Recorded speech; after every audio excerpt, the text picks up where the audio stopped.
bite at me again. I'm not. Hey, yeah, be quiet. That's a bird. Yeah, I caught it. It's my second time in a bit. Is he mad at you? Yes, he is. Where's your wound at? Right there. See, it's kind of bleeding. Oh, you alright? You just crazy. I did. My goal. I finished my goal. Next, we're going after robins. You are done. You have to be caught one more time.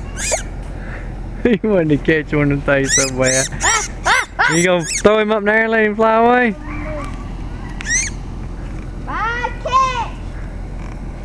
How'd you catch that? Bird trap. Darn. Yeah, just bring the catch to it and I wait till it comes. I pulled the door open and I was like, "Hey, I've been trying to catch this for days, like months." Hey, buddy, no. Buddy, what are you doing? You wanna watch it be let go? You wanna watch it be let go? Can I hold it real quick? It's gonna bite you. Oh, well. Yes. Yeah, it'll bite the piss out of you. It bit me.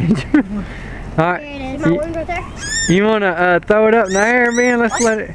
I wanna get a video of it. I'm gonna get that. He might come back forward. You ready, man? Ah!